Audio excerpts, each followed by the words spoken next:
still don't know what I was waiting for. And my time was running wild, a million dead-end streets. And every time I thought I got it made, it seemed the taste was not so sweet. So I turned myself to face me, but I've never caught a glimpse how the others must see the faker. I'm much too fast to take that test. Changes. Turn and face the strange. Changes. Don't wanna be a richer man. Changes. Turn and face the strange. Changes. It's gonna have to be a different man. Now may change me, but I can't trace time.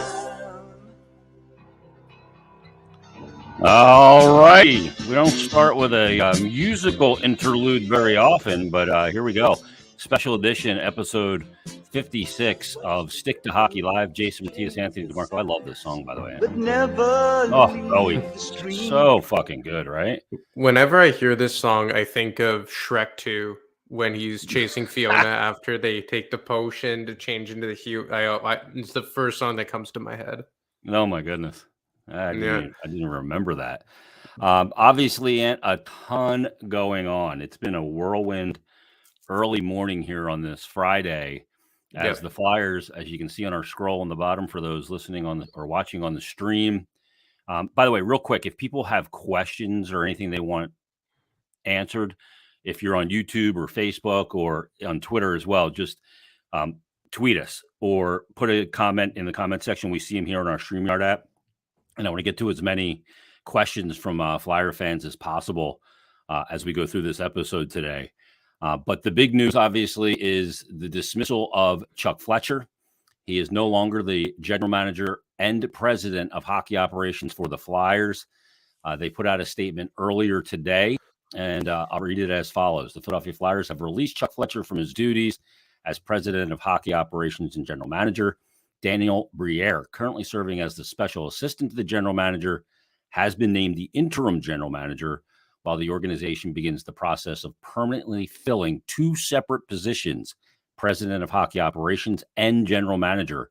Briere will travel to be with the team in Pittsburgh today. Team is flying to Pittsburgh. I believe their flight's leaving around 1:30 from Carolina, where they played last night and suffered a 1-0 defeat against the Canes. That is certainly secondary and to everything that has taken place. And I see that this morning when I get up as my phone is blowing up. I'm up earlier than normal today.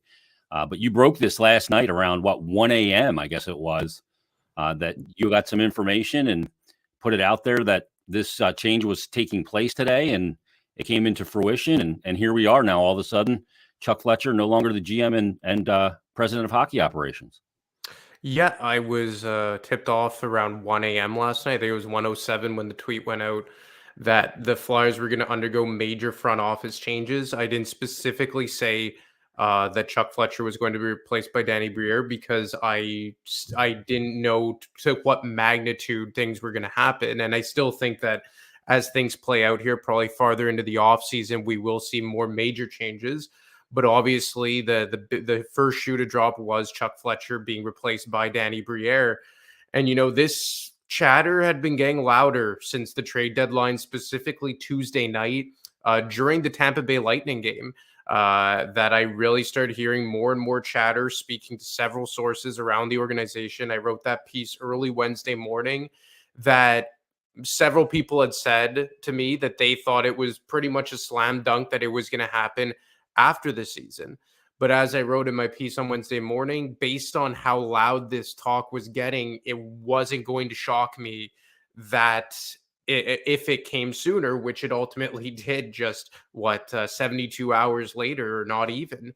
And I think that the fact that Danny Briere is at least the interim replacement was low-hanging fruit. It does not shock me in the least.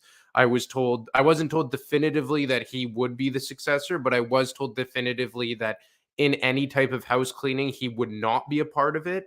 And he's someone that they view as a part of the future, both from the hockey side and the business side, very well respected and liked in that organization. So not overly shocking the outcome, but kind of shocking how quickly things kind of caught traction here.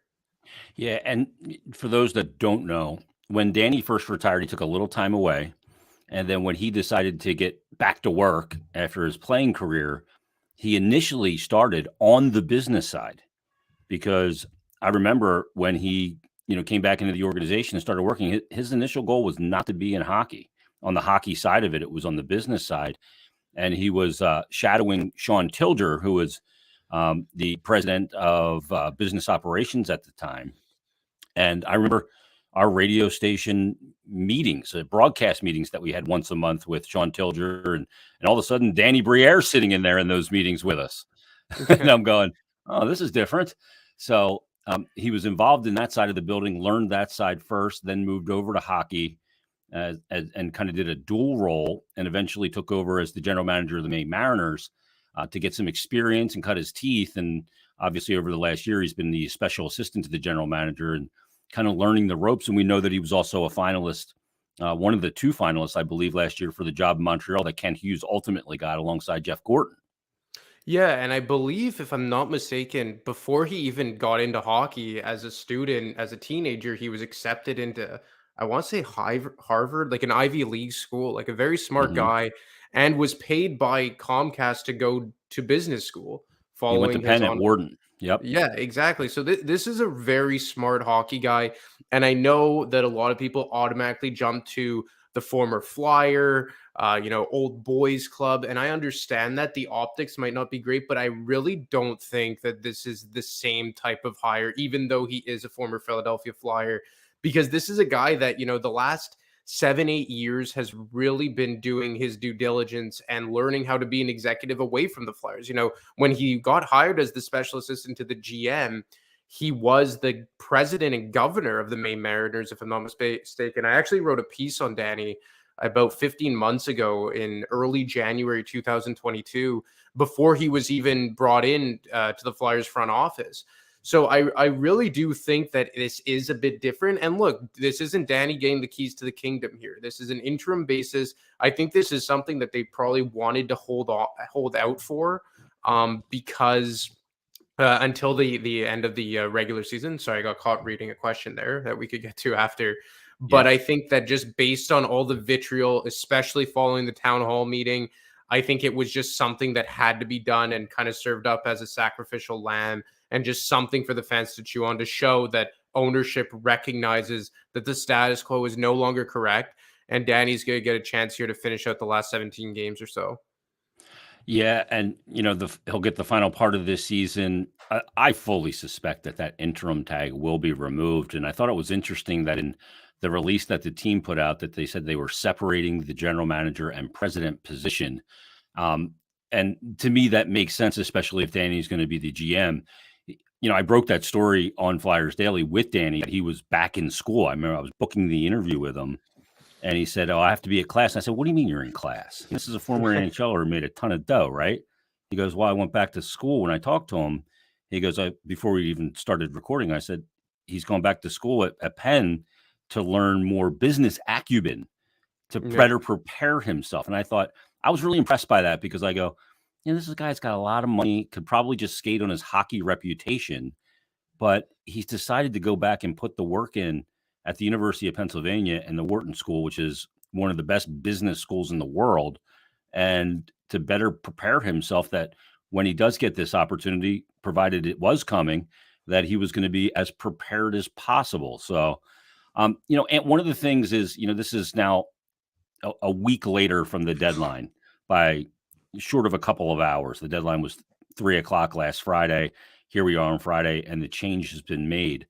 One of the big things, and you just kind of mentioned it and alluded to it, was that they wanted to show the fans that, their anger and their disdain for what has taken place and where this team is for the last number of years, 3+, is not acceptable. And that it's not just, hey, we don't care, the building's got a decent amount of fans in it, and we're still making money. This is about getting it right.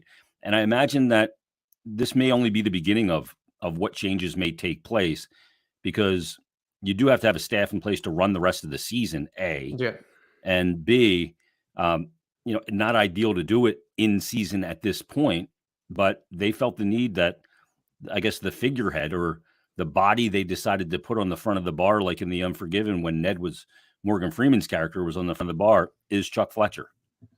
Well, look, I mean, what is really going to change that Danny Briere takes over to finish out the regular season? Nothing. He's going to go be the GM, their representative at the GM meetings this upcoming week. And aside from that, the trade deadline's over. You have limited roster transactions you can make. I mean, it's pretty much going to be status quo. And you have Brent Flair, who's probably going to oversee the Phantoms, and Barry Hanrahan, who's going to continue to run the cap and all that. But I think this was about optics, and everything that has gone on here the last week or so, or even plus the last several months, has been about the optics, because nothing Chuck Fletcher has done since the beginning of the regular season has altered the future of this franchise. Even JVR not getting moved. Was it bad? Was it a terrible look? 100%, but that's exactly what it was, a bad look. The fact that they didn't pull a 4th or a 5th round pick to, in exchange for him isn't going to change anything. But it was about the optics. And yes, you can't always make major decisions based on optics. But in this scenario, I think it had to, because I just think that the fans needed to be heard. And I think that even though the Flyers have started to trend in the right direction, I think today was another good step in that you had to show the fans that, yes, we realize that this thing needs a brand new coat of paint. Because like I said last week, short of saving world hunger, nothing Chuck Fletcher did would ever get him back in the good graces of the fans. And that's just the fact of the matter. And I think this was something that, kind of speaks to the fact that maybe they need a new direction and a more solid direction at the very top of the organization. The fact that this was heavily contemplated back in December, and now they're doing it kind of on a whim because of what's happened over the last 7 days. But again, it feels like this is just the first shoe to drop, and more moves are on the way once the season wraps up. And, how deep it goes beyond this remains to be seen. And, one of the prevailing thoughts a lot of times is, oh no, and you alluded to it before, oh no, here we go again with another former flyer.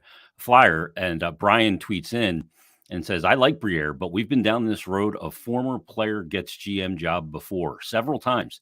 Convinced at this point Briere will be replaced as a GM in a few years by a retired Giroux.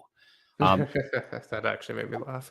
I mean, that is the way things happen in hockey. A lot of times it is former players. Rob Blake in LA, right? I mean, you see former players all over the league end up back in the league. These are hockey lifers, and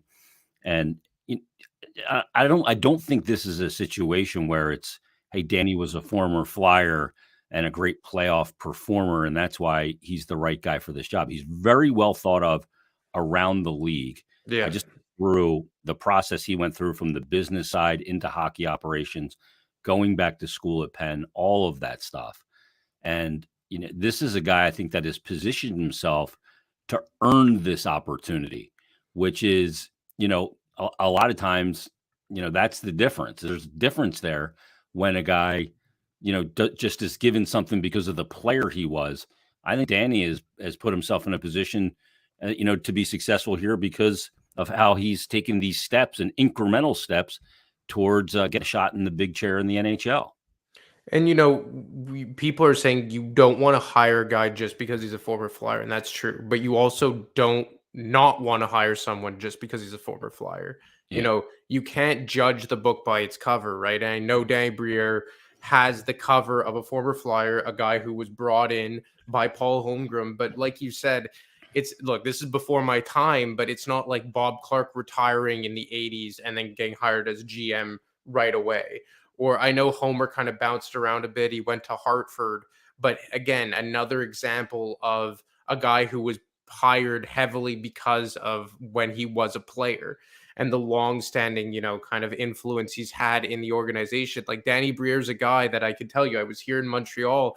He's still like a local folk hero here. The people love him, heavily because he is a Quebecois, obviously, but also because he's a really smart guy. And if I'm not mistaken, in 2021, he was considered for the AGM job with the Arizona Coyotes, if I'm not mistaken. Played there too. Exactly. He was drafted by the Coyotes. So yes, like I understand the optics of it.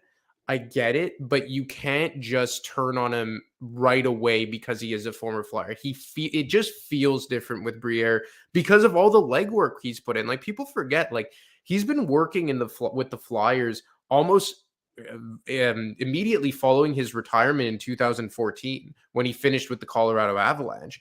So that is almost 9 years that he's kind of been really hustling and grinding and educating himself behind the scenes, cutting his teeth in the ECHL, having several different roles. Like I said, when I spoke to him 15 months ago, I remember him saying that he got a chance to try every different type of the organizations. And the other thing here that I think is very important that I heard on Tuesday night is that there's a belief that the Flyers hockey ops side and the business ops side, and this isn't even a belief, they're very disjointed.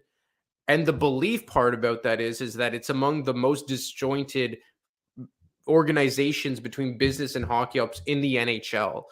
And I think that a lot of people view that Danny could be the kind of guy that could bring both sides together because Bridget. obviously he has the hockey background and he's also very well liked and respected on the Comcast side and worked for a Comcast owned team in the Maine Mariners that doesn't have an affiliation with the Flyers directly. So there is that kind of both sides of the coin, and you could have your cake and eat it too with Danny Briere, where you have a guy who is a brilliant hockey mind, but also has the complete support and respect from the business side.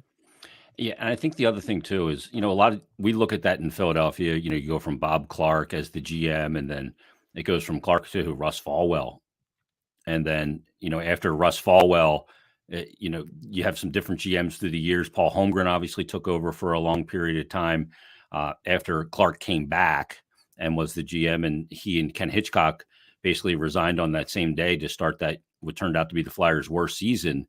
And then Holmgren took over, and then they hire Hextall as an assistant GM from LA, where he had just won 2 cups in 4 years, working with Dean Lombardi out there. And Hextall comes over as the assistant GM. And it seemed obvious at the time that he was the heir apparent to Paul Holmgren, who stepped down. A lot of people say in light of the Shea Weber offer sheet, because a lot of other GMs didn't want to deal with Paul after he put a poison pill offer sheet in front of Shea Weber, which eventually Nashville had to match. And the offer sheet was actually worth more money than the Nashville Predators were worth at the time as a total organization. And then Hexy takes over. We know how that went. He was fired. Chuck Fletcher came in, who had no affiliation with the organization. He's not a former player. Had no ties to the organization. His dad did not work for the organization. No, hockey guys know hockey guys. Then there's connections between Chuck Fletcher and Bob Clark and blah, blah, blah. But still, now you go back to a former player. And I think an important element of this, Ant, is if it is going to be Danny and that interim tag is going to be removed, who is the president? Who is going to take over that role? I would say it's very unlikely that you see a Paul Holmgren step back into that, who is pseudo-retired and wants to spend more time with his family, his grandkids, and everybody else, and has been, I guess, listed as an advisor. Clarkie's not going into that role. So who is the potential candidate to be the next president of this organization and help guide it back to big-time relevance? Well, I mean, I haven't heard any, like there's some names just floating out there, right? Like you could say like a Ray Shiro, or like I've said for a while, like a Chris Pronger type. Like you've heard names like Mike Fuda, who I think works in the LA organization. I believe you brought up earlier today, Scott Mellenby. Like, yep. I mean, I think it's so AGM in Montreal, very well thought of. I know he's a former player. He played a lot of his career in Florida, and he's with the St. Louis Blues organization right now, working for Army. Yeah, so I mean, look, there's a lot of options, but it's gonna have to be a big vetting process. I mean, like I've said I've said a guy like Pronger just because he had a very similar background, but I don't think Pronger wants to get back into hockey ops. It seems like he has his traveling business with his wife, if I'm not mistaken. Yeah, but president role's different though. I think that maybe is something that could peak in. Well, like the reason why I've always said Chris Pronger is because I look at Brendan Shanahan in Toronto, And similar kind of like Pronger's more outgoing and funny and stuff, but like both worked at the NHL head office and player safety. Pronger had that role in the Florida Panthers front office, so he has a bit of experience. And like, I know he's a former Flyer, but like, he's not a former Flyer. He's a former Blue. And if he's not a former Blue, he's a former Duck. Like, I mean, he's so, he's like, Oiler. Yeah, I mean, he's so not even thought of as a Flyer, like, at least in my opinion. And I just think that that's a character that would be a good buffer between hockey operations and ownership. And I think what's so imperative here is that you get a guy who could tell ownership, within reason, of course, to fuck off. And I'm sorry to say that, but there is no circumstance where the general manager should be directly reporting to Dave Scott or any Comcast figurehead, whether it be Dan Hilferty or Val Camilla, whoever it is, Brian Roberts.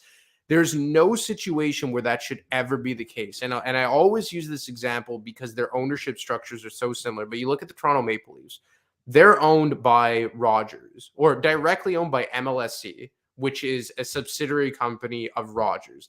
The same concept of Spectacor to Comcast, like the parent company. Mm-hmm. And Larry Tannenbaum is the CEO and chairman of MLSC, i.e. Dave Scott in this scenario.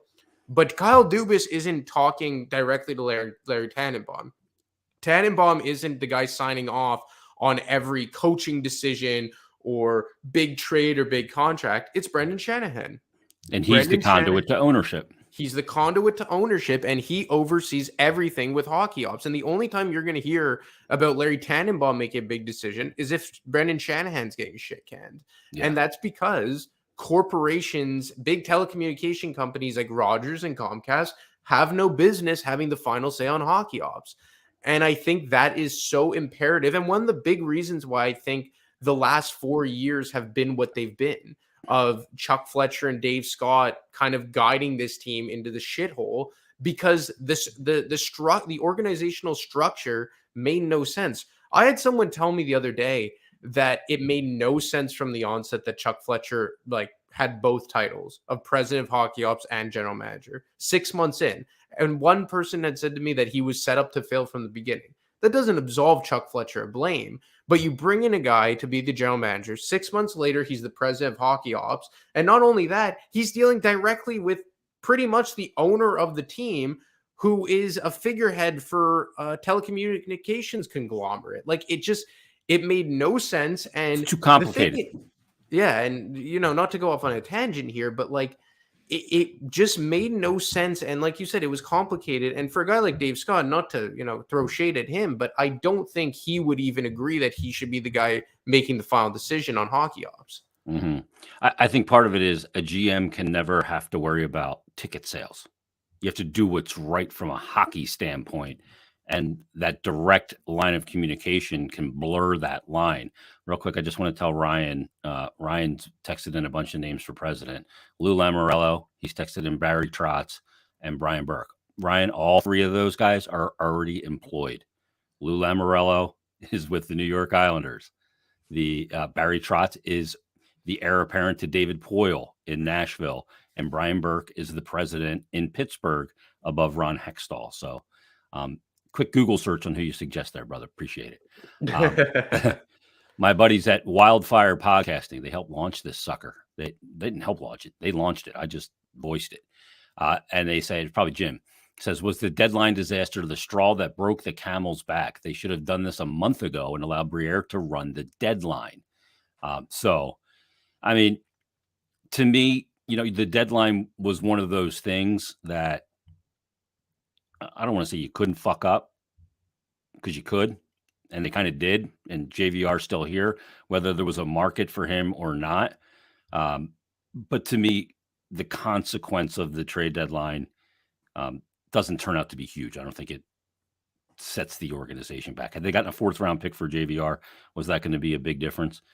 Probably not. But I mean, you look at some of the other decisions and the extension of Travis Sanheim on the first day of the season to an 8-year extension, essentially 9 more years, when he hadn't played a game for John Tortorella, or, not recouping assets for Rasmus Ristolainen at that deadline. You can even go back to Scott Lawton, when he was a free agent a pending free agent, and they decided to extend him and not trade him. They could have gotten a good value for him. Now, I agree with the decision to extend Lawton because the cost for a replacement and I think what he means to the team is important going forward. But you can look at all of those different decisions, and you got to consider them. They're all part of his resume at this point with the job that he did here in Philadelphia. So we'll see where this goes. I mean, it's wild. When a GM gets let go in season, that's not ideal. The Hexy thing happened in season December 3rd, I think so. And that was a huge shock. Now there was personality differences in that equation, and maybe some, cutting a lot of people out and, not giving up information, very small, tight circle that Hexy had. And Hexy worried about everything. I will tell you that firsthand. I mean, he worried about how many ice cubes you put in your soda at the press dining meal, things he didn't need to be worrying about. And that polarized him. Chuck Fletcher is a smart man, very educated, went to Harvard, grew up in the game. His father is a Hall of Fame general manager, very smart guy. But I think where Chuck lacked here is he lacked balls. And creativity. You know what I mean? Creativity too. Yeah, and sometimes you just got to put your cheese out there a little bit. I mean, I guess it was a ballsy move to sign Kevin Hayes, and he really had no choice because of the Nolan Patrick situation. He made a ballsy move with Gudis and Niskanen, which was panned at the time. Ristolainen. Ristolainen. I mean, he made some bold decisions, whether you agree with them or not. The team is where the team is, and this was inevitable. Shocked that it happened in season. A lot of times they say if you listen to the fans, you'll be sitting with them. He wasn't a guy that listened to the fans, but the organization listened to the outrage here, and I think that played a huge part in this. Yeah, look, I mean, I've said numerous times, and I was told this the other day, that Chuck Fletcher is far from the only problem here, but he was part of the problem. And even if you I've said this numerous times, if you break down his moves over his tenure here, move by move, you could say that they're not terrible. There's some good ones in there, even if they didn't make sense for the team. In a vacuum, the Lawton extension is a fair one. In a vacuum, the Ristolainen extension is a fair one. But when you look at it all as a collective, I always forget this word and I remember it after and I kick myself in the ass, but a collective pie or whatever, or on a macro scale. There, finally I remembered it. If you look at all of his moves on a macro scale, they really didn't make a whole lot of sense. So, I mean, it's very tough to kind of be like, well, to give him the benefit of the doubt because a bunch of his moves individually look good. When you put them all together, it's a fucking mess. Yeah, and that's where the team is right now. What does this mean for John Tortorella? The GM that hired him is no longer the GM. Now, Danny was a part of that process, and I think he and Torts, and you've heard Torts talk about Danny. I think that they're pretty much on the same page and what this team needs moving forward from a coaching perspective. I love the hiring of Torts, as we've talked about ad nauseum. I think he is the right guy at this time for this job. But how this affects things moving forward. And, one of the things we heard about, Ant, too, was the Kevin Hayes Columbus conversation. And people said, well, that's going to save Chuck his job because if he has a deal in place, they're not going to fire him because if you fire the GM, the new GM could go, no, I'm not into doing that. The parameters we agreed to with Jarmo Kekalainen. Now, I don't know that that's really any kind of impediment at all. I really don't. No, I don't think so. I think those are fun things to say on social media. And look, this isn't look, Danny Briere was part of that front office too. I mean, at least in the interim, Brent Flair is still there, although I can't imagine that Brent Flair is here that through the off season. Him and Chuck, their close relationship goes back to their time in Minnesota. It feels like they're kind of a package deal. So I don't think that's going to really destroy any potential deal between the two teams. And look, we're not talking about a monumental shift in both organizations here, right? This is going to be a cap dump for all intents and purposes. You're going to retain a third of Hayes' money and you're going to trade him for a second round pick or some shit. That's what a Kevin Hayes deal is going to look like. It's not like you're trading Ivan Provorov for Zach Werenski. It's not going to be a monumental trade that, shakes up each team's respective core. So, I mean, look, I think that any potential deal that Chuck maybe laid the groundwork for, maybe a Provorov deal, maybe a Sanheim deal, I don't think those are in major jeopardy. Like, I don't think other teams are going to nix deals that they think could benefit them just because Chuck Fletcher's no longer there. And the fact that there is still a familiar face in Danny Briere in charge, at least interimly, will help that as well. In the release that the Flyers sent out, there's an interesting quote in here from Dave Scott. And I want to read this to you and get your thoughts on it and get everybody's thoughts on it. He says, in releasing Chuck Fletcher, Flyers fans deserve a better team than we've seen on the ice over the past few seasons and a clear plan to return this team to Stanley Cup contention. We know that this will be a multi-year process, and we are committed to doing it right. So again, committing to the rebuild, because we want to put this franchise on a path towards winning the Stanley Cup period. And this is the part that really grabbed me. He says, in the coming days, we will begin the process of restructuring our hockey operations department by separating the president and general manager positions. We view this as a critical opportunity to not only reestablish the standard of excellence that our fans expect, but also to bring new energy, accountability, and strategic vision to our organization. That part is the part that jumps out to me. And, new energy, new vision. So all said and done, and I don't know if you're hearing anything about this when the season does end, and I suspect we'll hear about some more changes, whether that's Brent Flair, who was kind of a package deal with Chuck Fletcher and has run the drafts, or whether that's other guys in the front office, hockey operations advisors and such, guys like Clark, guys like Holmgren, guys like Bill Barber. Do you expect all those guys to kind of be out of the loop here with a new, the hockey operations department and management structure that is totally fresh, with the exception of Danny Briere?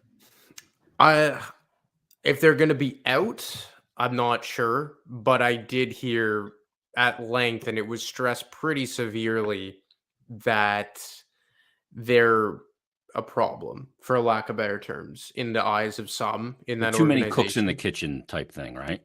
It's too many cooks in the kitchen, and I think they let their personal feelings and, for lack of better terms, the old boys club vibe get in the way of making smart hockey moves. Like, look, it's no secret that Chuck Fletcher's dad is very good friends with Bobby Clark. It's no secret that, Paul Holmgren, who personally was the guy who was president when they hired Chuck Fletcher, probably thinks fondly of Chuck Fletcher. So I think I mixed the names up, but you get the point I'm trying to make. Bill Barber is longstanding friends with all those guys. Dean Lombardi has been lurking in the shadows for all these times. Like, look, they need a fresh vision. Like, these guys are senior advisors, but when you hear stories that Dave Scott is leaning on these guys as to whether or not he should make a move on his general manager back in December, and they all ultimately sway him away from making said move, that's something that can't be had. If you want to be used as soundboards in a coaching search, which Holmgren and Clark were used as for John Tortorella, fine. It's another opinion. But I mean, you can't be asking these guys what the philosophical direction of the team should be. And that's what I think it's become. I had one person tell me that guys like, he specified Barber and Homer specifically, that, they're around far too much than you would assume advisors to be. And you've heard the rumblings that, Barber is Dave Scott's personal hockey consigliere, which is, you could take that for what it's worth. And I don't know if it's specifically just them. Like, maybe we see Dave Scott retire, ride off into the sunset, like, he's no spring chicken. He's been put in place ever since Ed Snyder passed away. Like, he has blood on his hands too. Like, yes, he isn't, deciding who they claim off waivers or signed contract extensions, but he has been the guy that Hockey Ops reports to for quite some time here. And I think that maybe if you want to put a fresh coat of paint on this organization, it has to be Dave Scott and it has to be the advisors. And I also don't think, and I was told this, that it should not be looked as a coincidence that Dan Hilferty was hired when he did. So I don't know if he's going to spearhead this thing. I don't know if he's the guy that personally is put all this shit into motion behind the scenes. I don't know if it's already been agreed to that at season's end, he's going to take over for Dave Scott and he's going to oversee a search for the president of Hockey Ops.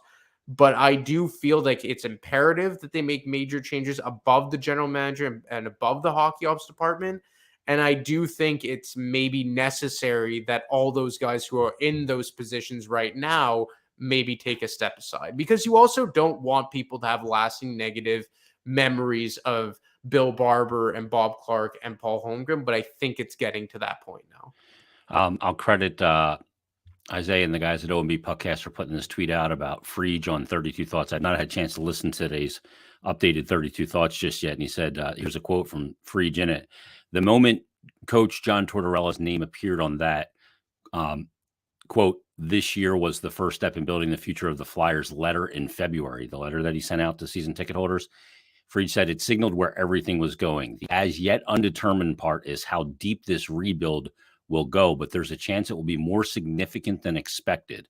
One governor said this week that early in the season, comp tickets for Philadelphia games were up 50% over 21-22. Nothing delivers a message louder than that. That's interesting. Hit him in the pocketbook is what they say. OMB Puckcast also put this out that Frege and Marek on 32 Thoughts mentioned Eric Lindros, Ed Olchuk, and even Pronger among the names that could be in consideration for a management spot. Scott could retire. Tortorella holds a lot of sway, and Briere most likely to hold on to one of the two major positions. Flyers in rebuild mode. So that's what he said there as well. Let's talk about those three guys. We mentioned Pronger already. The other names that are mentioned there, Eric Lindros and Eddie Olchek. And I mean, Edzo obviously is so well thought of around the league, has been with Chicago, and maybe didn't get the position that he wanted with Chicago. So perhaps he is the guy that they talk to. But Pronger, Olchek, and Lindros, I assume that what Frege is alluding to here is the president position. And I think it's important. He referenced Pronger? Yeah, he did. He said those are the three names he mentioned: Lindros, Olchek, and even Pronger among the names that could be in consideration for a management spot. When you look at those three guys, Danny is a first-time GM. I think he needs a guy there that has kind of been through it as a GM or been in hockey operations to help guide him for some of the things that in areas that maybe he's not as well versed in and doesn't have experience in. So that would lean to Ed Olchek being the guy with the most of that knowledge, although Pronger has never worked in hockey operations outside of with Florida after he first retired and with Peter Luco down there. But Lindros doesn't have any management experience. Yeah, Lindros, I wouldn't go there. I wouldn't do that. Like, Eric more than me, but I think, look, Pronger was somebody that I've been saying for 2 years now, but that was completely pulling out of my ass, is just kind of like thinking about the ideally best guy. But we just talked about this before we even have listened to 32 Thoughts. Chris Pronger fits the personality description. He fits the experience description. Like, obviously him and Danny have some form of a relationship from when they played together. But again, like, I know he played here for just over 2 years, barely 2 years, but he's not a former Flyer. Like, he's a St. Louis Blue through and through. And if he's not a St. Louis Blue, he's an Anaheim Duck. He just stopped here right in the twilight of his career, even though that twilight for the first year was still fucking amazing. So he has experience in another front office, Florida. He has experience in the NHL's front office. I mean, that's the guy I would zero in on. And it's pretty cool that Frege has already named him as a potential president of hockey ops, but that's the guy to me that makes the most sense. Lindros, I think, would be more of a face. He has no experience. You need a guy with a pedigree here. And look, obviously, like, who's a hard-hitting, president, or like a Doug Armstrong. Like, yeah, obviously you'd want a guy like that, or Steve Yzerman, or someone of that ilk, or Brian Burke 10 years ago. But for me, Pronger is Shanahan 2.0. They're very, very similar. And if you take away the fact that he played 2 seasons in Philadelphia, I think it's a pretty easy choice that he would be at the top of the list. He is a no-nonsense, cut through the bullshit guy. I mean, I covered Pronger when he was here, and I loved it because if you had a microphone, Pronger would never run from you. Jeff Carter and Mike Richards, when I had a microphone, would run from me like I had the plague, right? Prongs will come running to you. Matter of fact, after the Flyers lost the Cup, Game 6 against Chicago in 2010, the only guy that came out to talk to me on the radio in the postgame show was Chris Pronger. I always remembered that. So He's not a guy that's going to run from anything. And that attitude, I think, is very, very important. Now, the other element, too, with Danny is, when the league had the lockout and the league came back with new rules, Danny Briere took off as a player. He was a very modern NHL player. I don't know what, his thoughts are on how to build a team, but Ryan sent this really long note about, holy shit. Yeah, he said, I have a question in this regard. Why not get a GM as well as the man of operations and president who are all in line and have the same attitude and focus on what they look for in players, style of play, and style of system? Get everybody who are all in line. Same with the coach. So basically, you have guys at each position in every capacity that focus on the same things in players and style of play as a system as Coach Torts does. Look, when you're building a roster, I think you're constantly pivoting on a roster because in a draft, you may grab, say you get lucky, you end up with Bedard. You're building a different team with Bedard than you are with Leo Carlson or Fantilli because, ultimately you have an identity and a standard, but when you have certain kinds of talent, you have to build a different kind of team. If you have a ton of speed, you got to play a system that is advantageous to that. You got to adapt your organizational philosophy to what is available to you. You can't just draft in a box and develop in a box. It doesn't work like that. Look, they're going to have to get creative here. And I think that at least they've taken the first step to think outside the box. And I'm going to be very curious to see who or how this plays out with the rest of the front office. Like, I think that aside from Danny, everyone is safe. Like Fried said, he's probably going to hang on to that GM title role. Again, I wrote that in my piece that he's a part of the future here long term. You mean nobody is safe aside from Danny? Yeah, like Torts and Danny, everyone else is fair game. Man, I don't know how deep it's going to go. And like I said, I know Pronger, he was a former Flyer, but he's not really a former Flyer. So, it's pretty serious, the type of change that they're making here.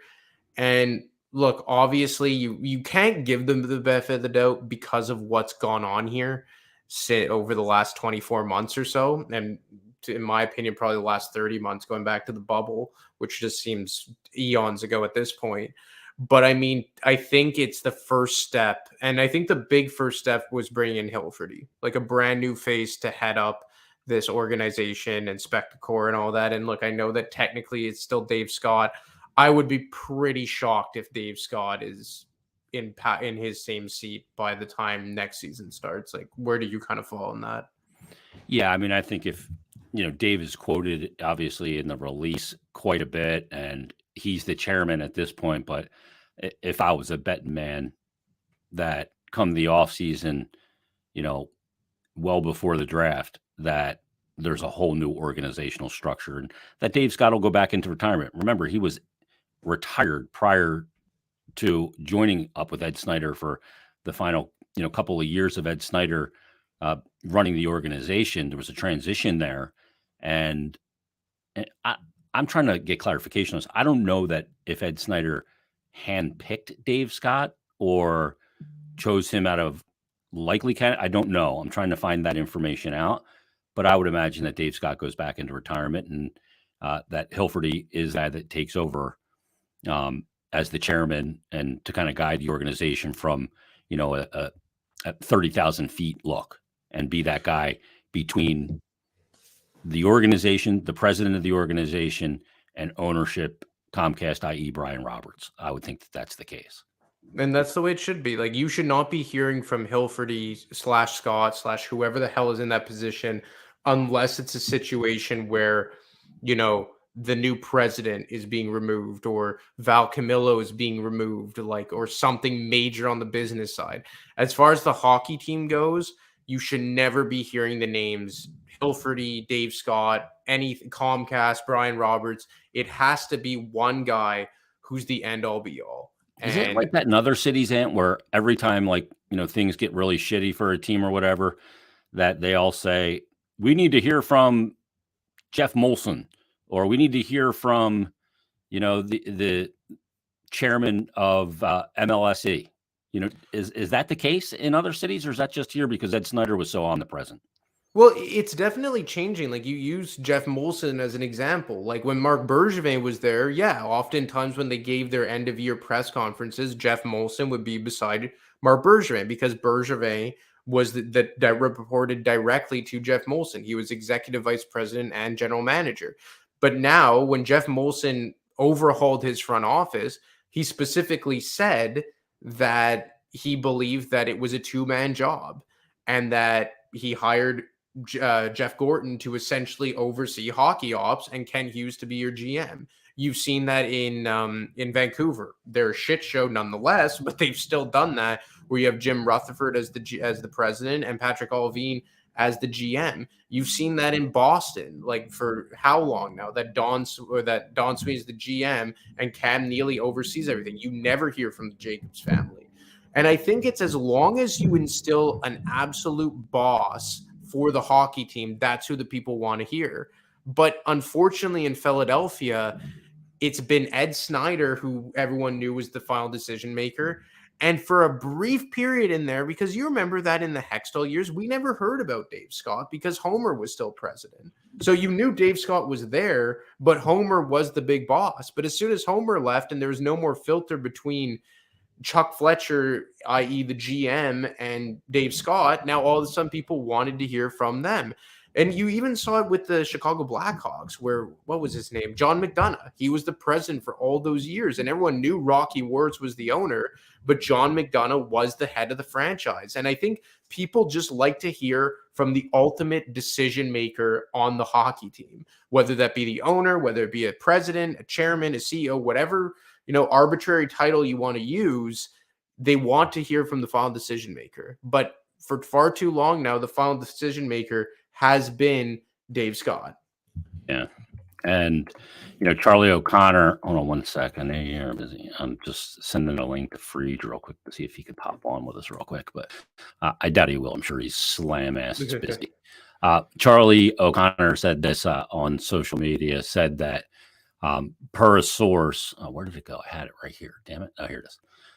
He said, per a source, no more changes in the front office are likely to occur today, but expect more to come in the near future. The Department of Hockey Operations will be significantly restructured in the coming days, weeks, and months.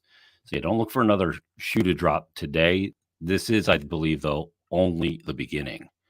So we'll see where it goes. Andy tweets me at ASB_63. He responds to our teaser that we were coming on today. He said to me, at Jason Mert, are you now allowed to stop defending him? How'd that hockey pedigree and the Harvard degree work out for us in regards to Chuck Fletcher? Look, I remove emotion from the equation as much as I can. And I've talked about on Flyers Daily quite a bit, and here with you, Ant, and on Stick to Hockey a lot, that where the organization is right now, unacceptable. Unacceptable. It has, so many questionable decisions. Now, let's be in full transparency here, because I am always in full transparency about me professionally, my, personal life, everything. Always have been on the radio, always am here. I do work for the team. So there's certain things I can't attack guys on those levels as an employee of the team when I disagree with things. If you work for IBM and IBM is doing, putting out bad products and you're an employee there, you can't go on social media and just going, and lambasting, a president in your organization. And my job's not to break news. My job is to analyze and remove emotion and foster conversation. And I think Chuck Fletcher did some good things. And I think he is a smart guy. But I think that he made some mistakes. What I don't know, and I will be digging into to get some perspective on it, is did that element of being the GM and the president, therefore hearing from ownership about selling tickets, affect some of the things that he wanted to do? I know Freach talked about this on Monday's 32 Thoughts, that there was too many voices contributing in the conversation. And you don't know what decisions were his and what decisions were, ones he had to make. Here's what I know. Finally, the term aggressive retool has hit. It's been a while. It was January of 2022, I guess, when they said aggressive retool. It took all the way until March of 2023 for the aggressive retool element to begin, and it starts with the front office. Look, I mean, like I've had a lot of people say, like, like just Freed is going slamming to jump Chuck. on in 2 minutes. Freed just going to jump on? Yeah, so Elliot Friedman's going to join us in just a moment for everybody. So that's awesome. That's really cool. That's a big get by me. That's a very big get. Congrats. It's the biggest dog that you could probably find in this scenario. So, I mean, it's where were we going with this? Yeah, like I just don't think it's necessary to like piss on Chuck Fletcher's grave on his way out the door. I guess that's my whole thing. It's a different thing when you hear when someone's been an asshole behind the scenes, maybe like Ron Hextall. But when you hear that, like I had someone tell me yesterday or the other day, Chuck Fletcher has made people's lives miserable here at times, including me, because of the dumb decisions he's made. But I will still always vouch for him as a person because he'll give the shirt off his back. And look, you don't get pardon me? It does give you more leash. Look, my grandmother, I think, is the nicest woman I've ever met, but I don't want her running the Montreal Canadiens, So, like, I understand that point. You don't get to keep your job because you're a nice person. But I do think you don't deserve to be pissed on and shit on your way out the door because you made mistakes. He failed. It's easy to say. He failed as the general manager of the Philadelphia Flyers. And we could all agree on that he was rightfully dismissed from his position as president and GM of hockey ops. But I don't think it's fair to just, wish the guy harm and say shit like, oh, I can't wait till he's in another front office so we can take advantage. Like, I don't feel like that part of this is necessary. There's a human element to this. And I know some people have said like, well, on Wall Street, there's no human element. Well, I mean, just because it happens on Wall Street doesn't mean that it's a good moral thing. So that's kind of my stance on the whole thing. Yeah, I agree with you. I mean, this is a big day, man. When GM has been let go in season, it is a big, big deal.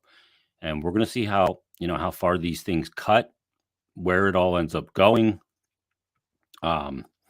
This is certainly a pivot point for the Flyers because Ed Snyder handed it off to Dave Scott. And if Dave Scott ultimately ends up being one of those changes that happens in the offseason, now all of a sudden it is really, truly the dawn of a new day and a new organization. And again, that line in that press release just keeps sticking out to me.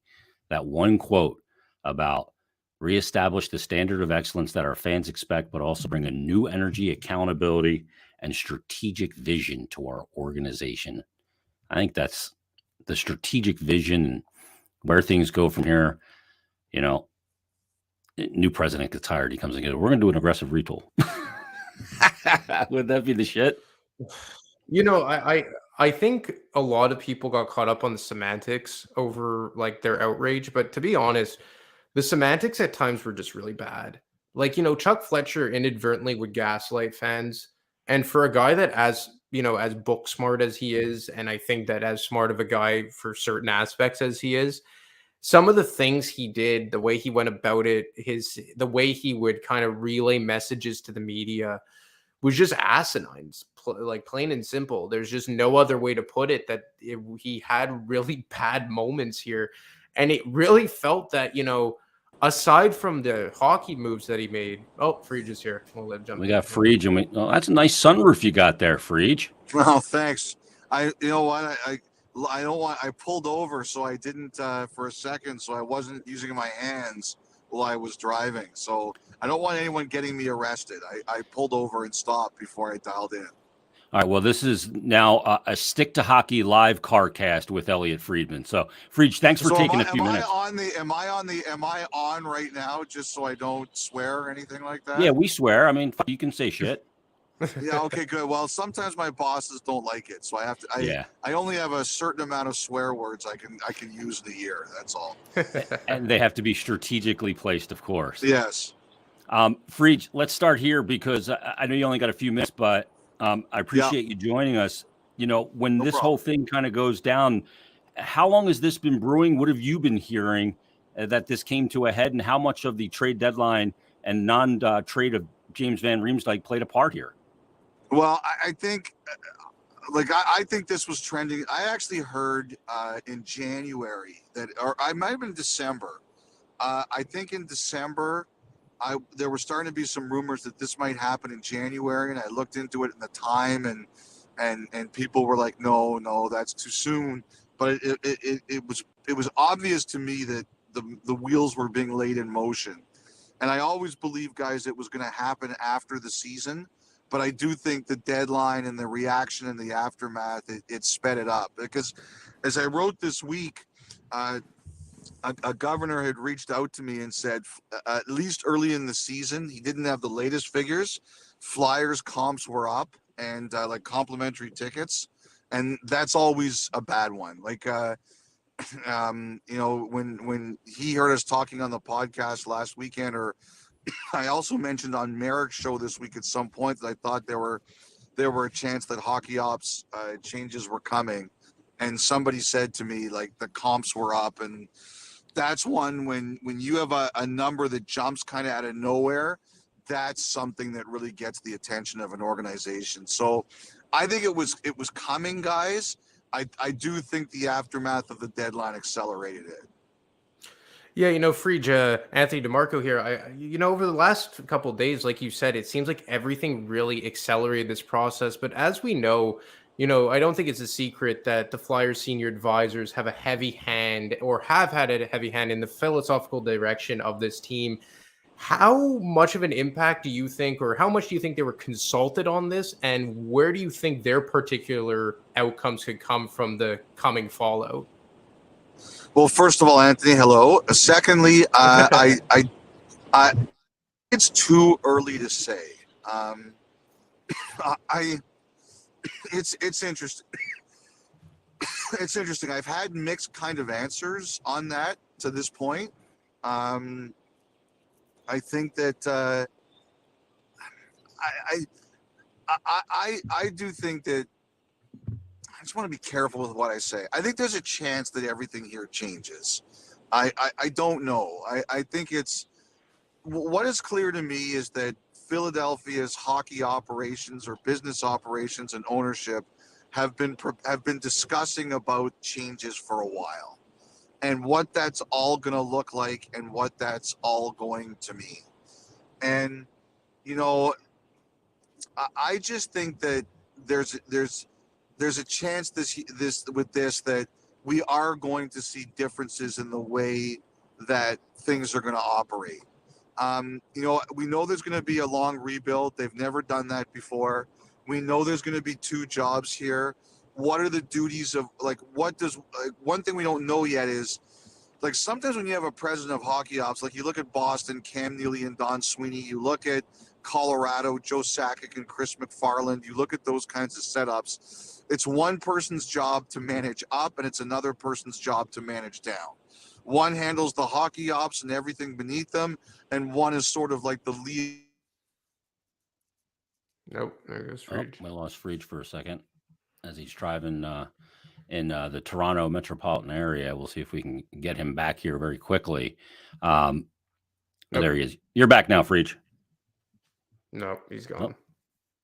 You guys got good cell phone reception up there in the north of the border? What's the deal?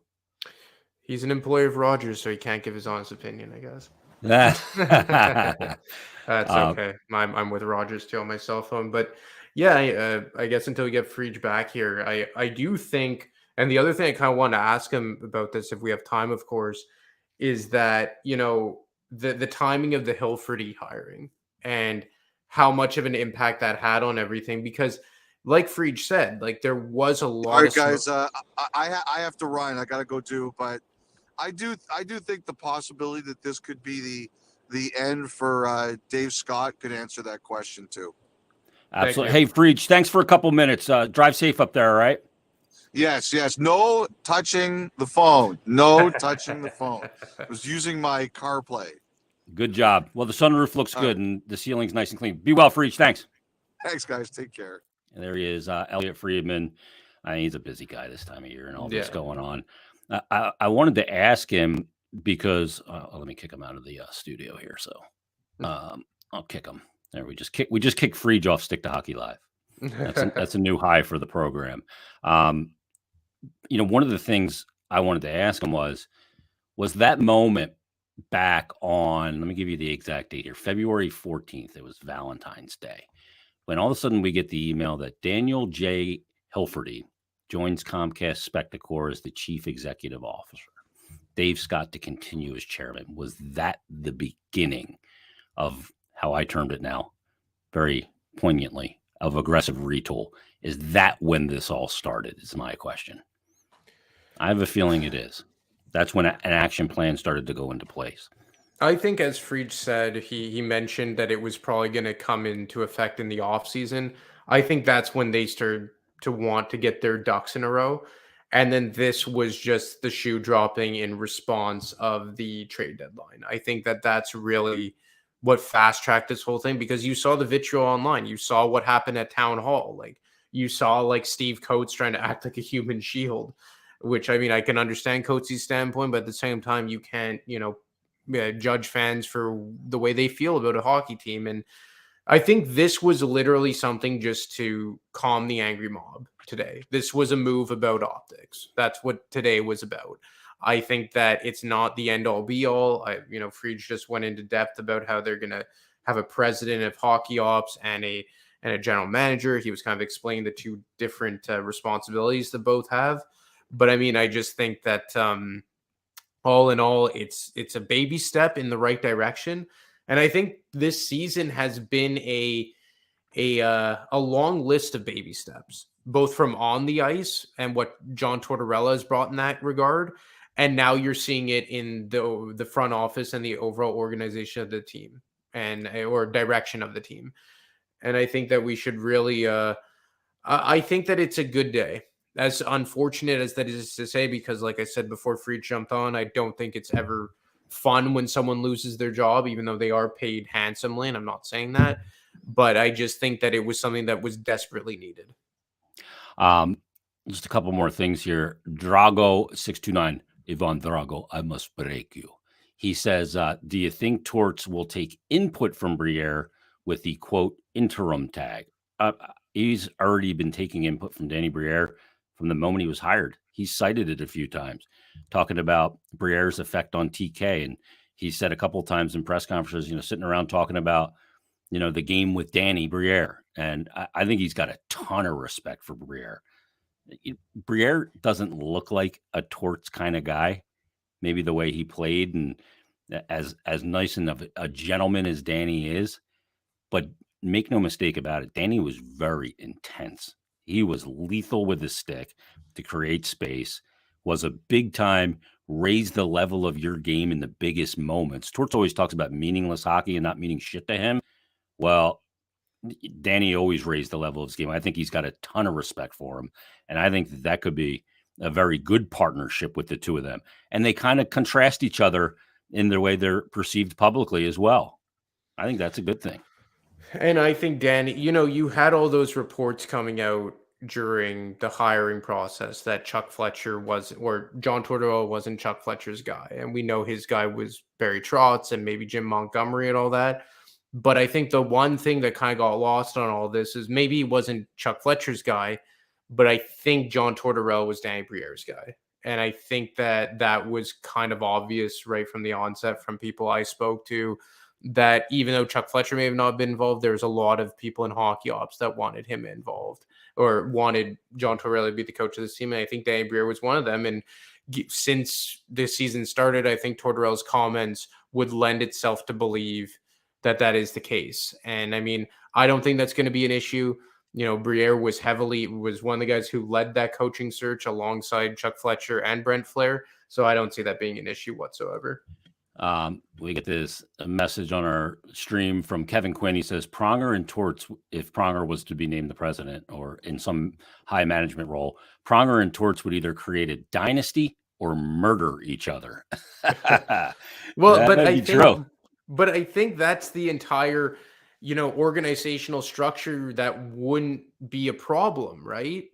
That's the entire point of what we're getting to, is that theoretically, I mean, sure, from time to time, of course, but theoretically, Pronger and Torts wouldn't and shouldn't be in direct contact with one another. And I think that's the entire point, is that you don't want your president having day-to-day contact with your coach, or your coach with the owner, and the owner with the assistant coach, and all that shit. Like, that's why there has to be a structured organizational ladder where everyone has their, their prioritized delegated positions. Like, just for argument's sake, is if Pronger's president and Briere is GM and Torts is coach, there shouldn't be many situations on a day-to-day basis that Pronger and John Tortorella should be in direct contact with one another. And I think that's the entire point of what we're trying to get at here. Yeah, no question about it. We get this from Anonymous. Is that the internet guy? He said, I hope they stop trying to give us, quote, Flyers-style players and just get good players instead. I don't care if they hit or fight. I want them to win, and also not spear players in the groin.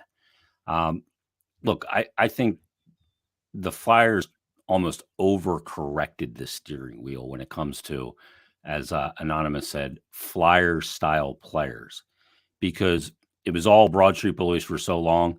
And then I think that they became a really soft team the moment that they traded Wayne Simmons. And they became a team, for lack of a better term, I know this term gets made fun of a lot, they became a team that was easy to play against. There was no accountability for the opposition. And I think they overcorrected the steering wheel and drove themselves into a ditch in a way by doing that. Have to have some of that.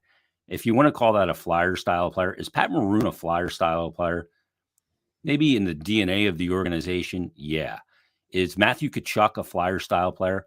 Oh, hell yeah. And he could play for my team any day of the week.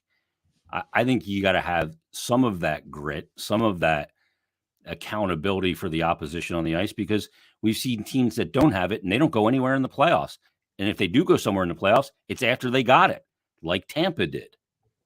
Yeah, no, I don't think that that's like Flyer-style players. Like, they haven't had that identity, like you said, since Simmons came aboard. And even when Simmons came aboard, like, Ron Hextall kind of stripped all those players away. Like, you get rid of Scott Hartnell, you get rid of Zach Ronaldo, you get rid of Steve Downey, like all the guys that were those types of players when Holmgren was in charge.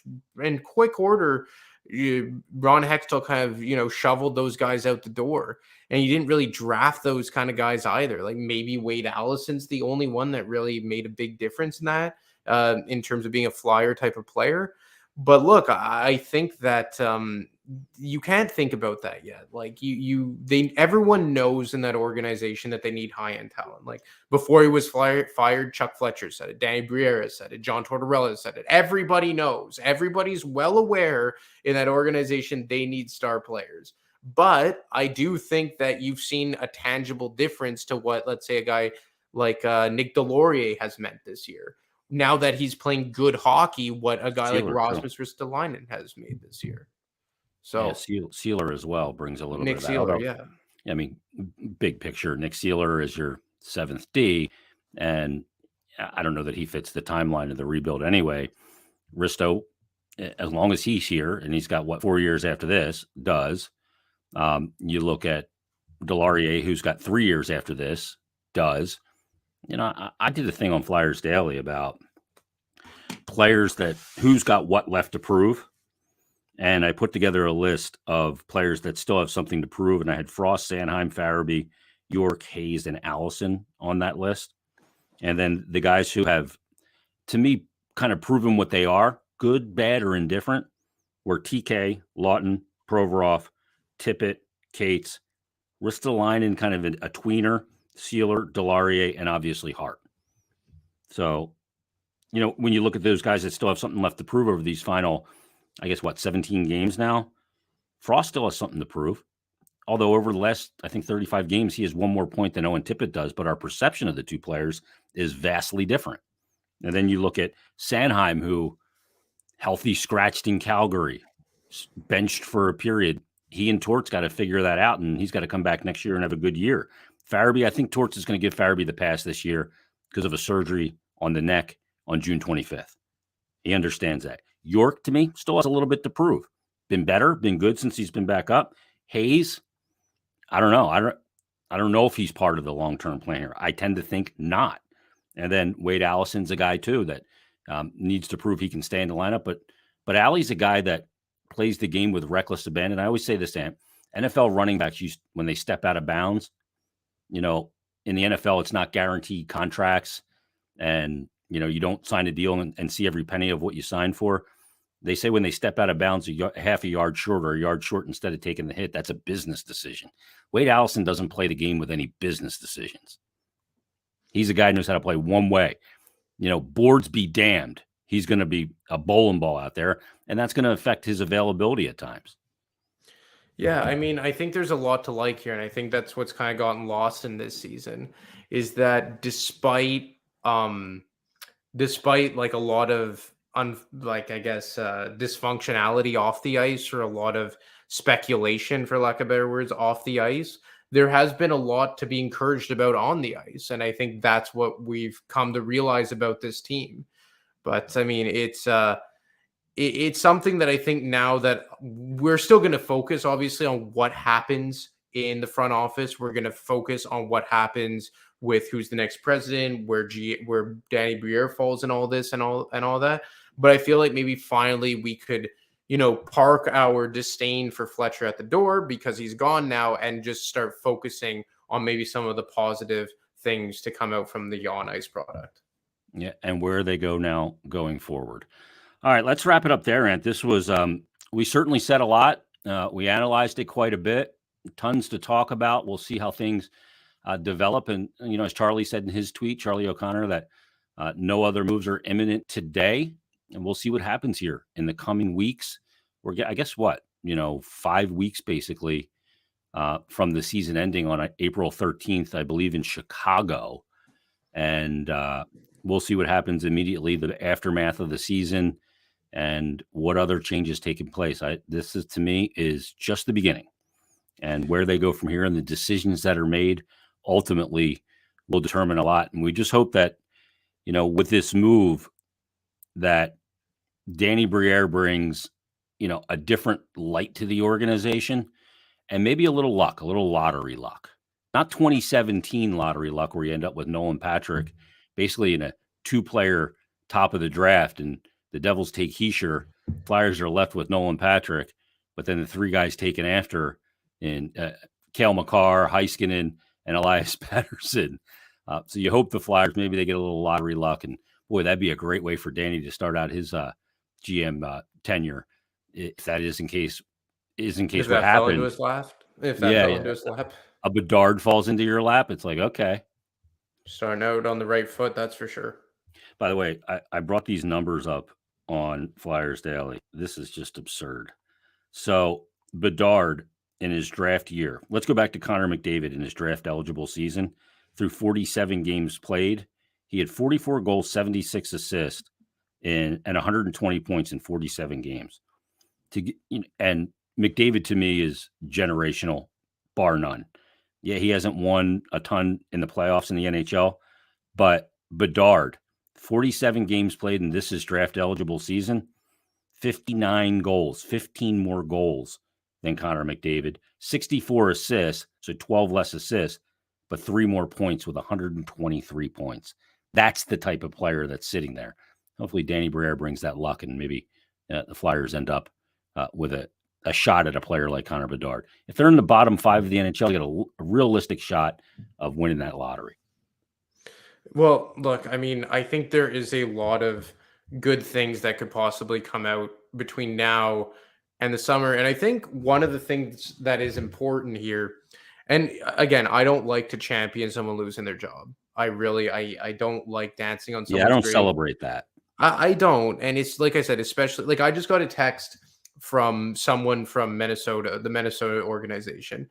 And they said, I'm sorry to hear the news about Chuck. He's a world-class guy. So, I mean, it just goes to show that he is a good person. Again, this doesn't mean that he should have kept his job, but I don't think it's necessary to piss on the guy's grave on its way out. That being said, now that shoe has dropped and Chuck Fletcher's gone, I think it's going to give a lot of the fans the ability now to appreciate some of the positives to come out this season. And there are a decent amount of positives. And, you know, I've seen a lot of people say they weren't going to watch the team until Fletcher was gone. Well, now you have a reason to watch. And look, you're not going to be watching a Stanley Cup contender. Hell, you're not even going to be watching a playoff team. Hell, you're not even going to be watching a bubble team. But you're going to be watching a team that has a lot of good young pieces. You're going to be watching a team that works its ass off every night. And you're going to be watching a team that has maybe a bit of not even a foundation, but maybe a bit of framework in place to say, like, okay, that maybe could be the bottom tier type of players if they could find that way to get those star talent. And look, they're going to get a good draft pick this summer. And, you know, next year they have 2 first-round picks. And maybe Danny Briere could finagle a way to bring in a second-round pick and get back into the second round or add a third-round pick. And this is a good draft year. And I think that the Flyers maybe, like Fried said, they're going to do a full rebuild, which is long overdue. But I do think that they're maybe starting out on the right foot. And, you know, contrary to what we saw with Hextall to Fletcher, is you saw a team that theoretically had just completed a rebuild and was supposed to take that next step. Unfortunately, it was a half-ass rebuild. The prospect pool was vastly overrated, and you had a core group of players that, save for the first year of Chuck Fletcher, were well past their prime. And now you're seeing a team that's really almost down to the studs, right? Like John Tortorella said, they're at the footers here. They don't have a set core in place. They have some pieces that theoretically could be that. But it's like whoever's going to be heading up this hockey ops, whether it's Briere, whether it's Chris Pronger, whoever, they kind of have a clean slate to work with here with a decent amount of young talent. And I think that the other thing I'll say about this is maybe we'll look back a bit fonder on the Fletcher and probably Flair regime, depending on how they've drafted when all these picks come to fruition, what York ends up being, what Forster ends up being. Obviously, Cutter Gauthier is that crown jewel. And I do think they have a better prospect pool now than they did when Fletcher took over from Hextall.